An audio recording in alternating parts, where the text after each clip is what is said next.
Bom, pessoal, vamos conversar agora a respeito do tema que aparece na seguinte matéria. Os países bálticos temem que a guerra na Ucrânia se alastre após incursões com drones. Então, voltamos a esse tema, é um tema bem importante, tem muita coisa acontecendo ali. Por quê? Porque existe a tentativa, como a própria matéria apresenta aí, de fazer com que a guerra da Ucrânia se alastre para o Báltico. O que eu coloco diariamente aqui como espraiar a guerra da Ucrânia para o fronte do Báltico. E a gente vai entender por que os países bálticos podem ser sede desse espraiamento da guerra, né? Vamos falar sobre isso aqui nesse vídeo de hoje mais uma vez. Por quê? E por que é importante bater nessa tecla aqui? Porque assim como a gente discutiu aqui, no contexto prévio à guerra da Ucrânia, todos os desenvolvimentos, dia após dia, para compreendermos o que levou à guerra, agora é exatamente a mesma coisa. E entender esse processo exige o quê? Paciência, conexões, retomadas, para a gente entender esse desenvolvimento aí. E a gente está acompanhando isso aí há anos, né? Então, envolve paciência. Eu gosto de trabalhar desse modo. O meu jeito não é ficar saltando os temas só para tentar atrair a atenção. O que eu posso fazer, o máximo de pirotecnia que eu faço é um título um pouquinho mais chamativo, mas é só isso. No geral, o meu trabalho desde o início aqui na internet é exatamente o mesmo. Esse trabalho com paciência, entendendo dia após dia, repetindo assuntos para a gente fazer amarrações. Então, o meu intuito é esse, né? E é assim que eu estou desenvolvendo o trabalho. E nesse caso aqui, eu volto a esse tema porque tem algo importante aqui. Existe a possibilidade dessa guerra ser espraiada. Isso quer dizer que vai acontecer? Não. Por quê? Porque tudo depende do dia após dia desse cenário de tensão. Mas que há preparação, isso há. Se a guerra não acontecer, a gente entende o quê? Todo o processo que não levou até a guerra. Só que o tensionamento é importante que seja compreendido. Os planos devem ser compreendidos, né? De forma que, se essa guerra acontecer, a gente entendeu cada passo que foi dado nesse sentido. E assim estamos há anos trabalhando nesse tema. Então, isso envolve muita paciência. A matéria fala sobre bunkers, trincheiras, uma série de estruturas antitanque. Por quê? Porque há um clima nos países bálticos, que lógico é estimulado o tempo inteiro pela OTAN, de que a qualquer momento a Rússia pode invadir os países bálticos. Quando a gente vê que isso é uma profecia autorrealizável, né? Essa guerra pode acontecer daqui a pouco. Tem países da OTAN que dão até a data, quase que o horário, né? E a Rússia já tirou sarro disso, né? Bom, o pessoal tá profetizando ali no lado da OTAN, né? E por que existe a possibilidade do Báltico ser esse próximo fronte? Porque ali a OTAN encontra um clima de histeria que pode impulsionar isso, né? O que ela não encontra em outros países. Porque existe uma dificuldade da OTAN em emplacar um certo cenário. E nos países bálticos isso é possível, né? Tanto é que em um outro vídeo do dia de hoje, né, na parte da tarde, eu vou discutir com vocês em um dos momentos, embora o tema central não seja esse, o comportamento da Kaja Kallas, que já falei várias vezes sobre ela aqui no canal, que é uma liderança política da Estônia. Hoje ela ocupa o cargo de Relações Exteriores da União Europeia, chefe das Relações Exteriores da União Europeia, e como ela está se desgastando por causa dessa conduta beligerante anti-Rússia. E como uma política estoniana, né, a gente vê o quê? Que esse comportamento está nela porque está em vários setores da política dos países bálticos e em vários setores da sociedade dos países bálticos.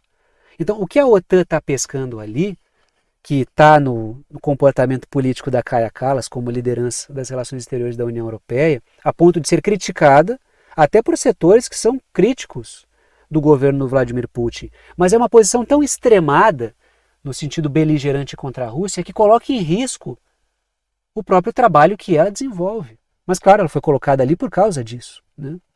Então, esses setores políticos dos países bálticos são um terreno fértil para que a OTAN possa plantar esse caos para espraiar a guerra da Ucrânia. Por isso que temos discutido isso. Porque é ali que a coisa pode acontecer.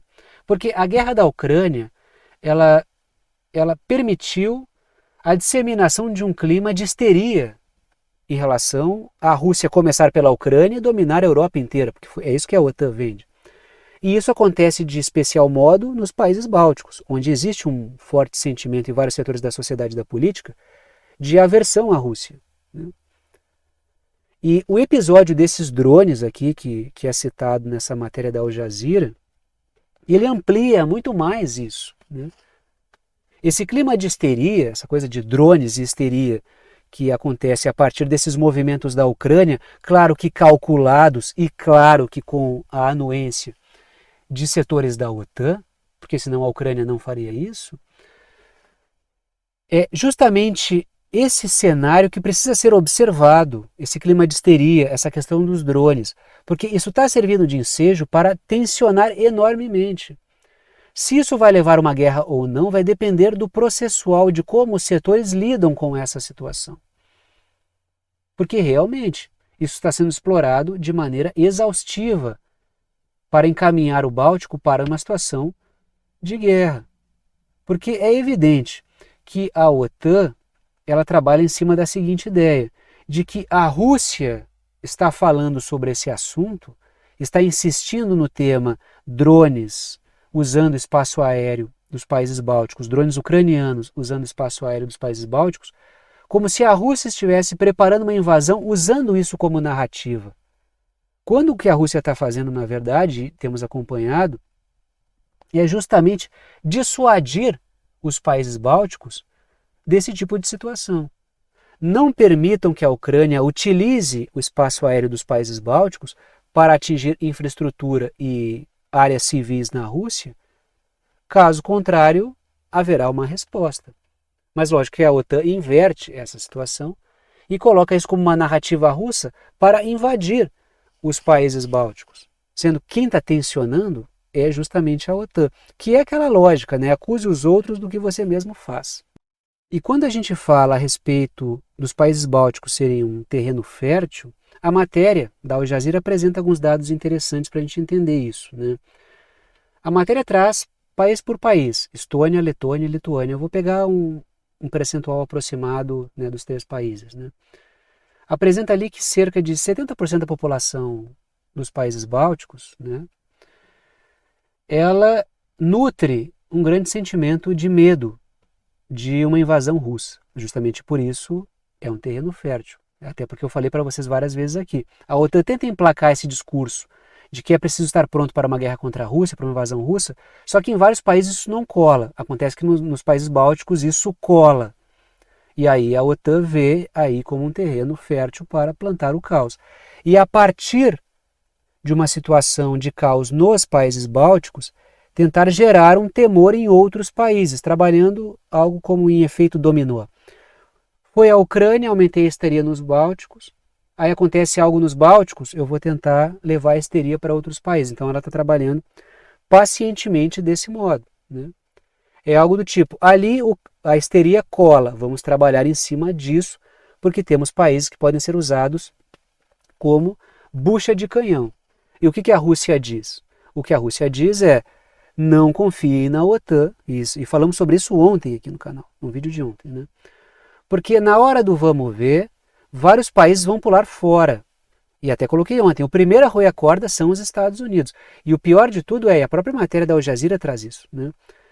É que os países bálticos temem que o governo Trump vá roer a corda, não vá dar o suporte necessário, embora setores do governo Trump dizem que sim, os Estados Unidos estarão ali. Agora, o que significa o estarão ali para dar suporte é um grande ponto de interrogação, né? Por quê? Porque a conduta do Trump não é confiável. O Trump desgasta a imagem dos Estados Unidos com as forças aliadas. Então existe esse temor. Porque é lógico que há muitos anos a OTAN nutre, alimenta esse sentimento anti-Rússia nos países bálticos para usá-lo em algum momento, né? E o momento está se aproximando. Claro que dia após dia, o que eu coloco para vocês? Hoje parece mais guerra do que ontem e amanhã parecerá mais guerra do que hoje. Isso significa o quê? Uma escalada de tensão. Mas a gente está numa fase bastante complexa dessa situação. Por quê? Porque a intenção dos Estados Unidos é empurrar a Europa para uma guerra contra a Rússia e pular fora. Daí a desconfiança válida dos países dos países bálticos em torno do governo Trump. Ele deixou mais que claro isso, porque a ideia é que a Alemanha assuma essa liderança. Ela lidere, e a Alemanha tem presença militar na Lituânia, que ela lidere esse processo. Só que na Alemanha existe resistência a isso, porque o pânico anti-Rússia nos países bálticos, ele é um. Agora, o pânico anti-Rússia na Alemanha é diferente, entendeu? Então, não dá para plantar essa semente na Alemanha com a mesma facilidade que ela é plantada nos países bálticos. Mas, a partir do momento que começa uma guerra entre Rússia e países bálticos, como espraiamento da guerra da Ucrânia, sabe-se lá como vai ser o comportamento da população em outros países europeus. E é justamente isso que a OTAN busca, né? E claro que a OTAN pode criar certas situações, e ela já trabalha nesse sentido, que é para forçar a Rússia a fazer um certo movimento, assim como aconteceu no caso da guerra da Ucrânia, né? A Rússia colocava linhas vermelhas, a OTAN e o governo Zelensky pularam corda com essas linhas vermelhas até o momento em que a Rússia teve de fazer alguma coisa. É o que está acontecendo agora, né? Eu vejo muitas situações muito semelhantes, né? Claro que cada situação tem a sua especificidade, mas eu vejo muitas coisas se repetindo, né? Muitas coisas se repetindo. As linhas vermelhas desrespeitadas, né? As provocações sucessivas, de forma que num dado momento a coisa fica inevitável e a guerra acontece. Cortar o acesso russo por terra e mar a Kaliningrado, que é território russo, né? É aquele território russo que está encaixadinho ali entre a Polônia e a Lituânia, né? Vocês veem ali que está a Lituânia pintada de roxo, como os outros países bálticos, e a Polônia pintada de verde. Tem um território amarelo ali. Por que está pintado de amarelo? Porque a Rússia está pintada de amarelo, é território russo, né? E a conexão é porque é pelo Mar Báltico, para chegar ali, ou pela Lituânia, passando pela Bielorrússia, que é um país aliado à Rússia, e a Lituânia é um país da OTAN. Ao restringir essa possibilidade, a OTAN aumenta a tensão. Por quê? Porque ela passa a ameaçar mais Kaliningrado. Aí como é que a OTAN apresenta isso? É que Kaliningrado é um risco por causa dos mísseis Iskander que tem ali. Cara, daí é inverter a situação. Então a OTAN cria algo muito perigoso, que é qual? E que é aquele clima de se nós não fizermos nada antes, eles podem fazer antes de nós e saímos em desvantagem. E esse tipo de impasse é muito perigoso, que é esse impasse que eu cito para vocês, que é a Rússia vai atacar antes os países bálticos, ou será que são os países bálticos e a Polônia que vão atacar Kaliningrado? Porque quem fizer o movimento depois está em desvantagem. Então isso é um impasse muito perigoso. Isso ao longo da história gerou muitos problemas. Então a OTAN trabalha restringindo o acesso pela Lituânia e trabalha para inviabilizar a vida da Rússia no Mar Báltico, tentando transformar o Mar Báltico numa piscina da OTAN. Aí temos um problema grave, diga-se de passagem. Então essa é uma situação que ela está se arrastando e a coisa está cada vez mais tensa. Por isso eu acompanho isso há anos aqui no canal. E é assim que a gente cria compreensão sobre um assunto. É digerindo o assunto diariamente. É compreendendo cada passo. Porque é lógico que quando a guerra estoura, todo mundo se interessa. Mas tem aqueles que querem acompanhar o dia a dia da geopolítica com mais tranquilidade e estão sempre acompanhando. Então, o pessoal que acompanha aqui é muito nessa linha. E sabe que a gente vai abordando os temas com calma. Então, quando as situações acontecem, elas não saem do nada. Elas têm todo um contexto que explica aquilo ali.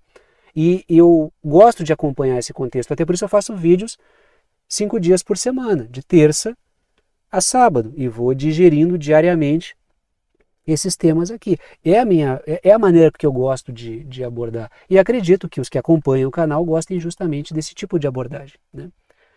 E aí caminhamos para a nossa tela final com as formas de apoio ao canal e também com a lista de vídeos do dia. Estão aí os temas que estão sendo abordados ao longo do dia e os horários nos quais os vídeos estão indo ao ar. Sobre as formas de apoio ao canal, vocês sabem que a lógica aqui é a seguinte: ajuda quem pode, ajuda quem quer e ajuda com quanto quiser. Como se trata de um trabalho independente, o que mantém esse canal é o apoio dado por alguns de vocês a quem eu sou imensamente grato pela confiança no trabalho. Aí estão as 3 formas de apoio: podem apoiar por boleto bancário ou cartão de crédito pelo Apoia-se. Está o endereço, o link, o site do Apoia-se, que é um portal de apoio virtual. Podem apoiar também pelo Pix, está aí a chave Pix, que é uma chave de e-mail. Se vocês digitarem, escreverem lá na chave Pix, pixverdadeconcreta@gmail.com, vai aparecer Thiago e Kátia, que é a minha conta com a minha esposa. Aí vocês podem fazer a doação com o valor que vocês quiserem. Ou podem apoiar pelo botão Seja Membro, o botão fica aqui embaixo do vídeo, ajuda direto pelo YouTube. São várias faixas de valor e vocês escolhem a que for melhor para vocês. Dito isso, vou parando por aqui e tchau para todo mundo.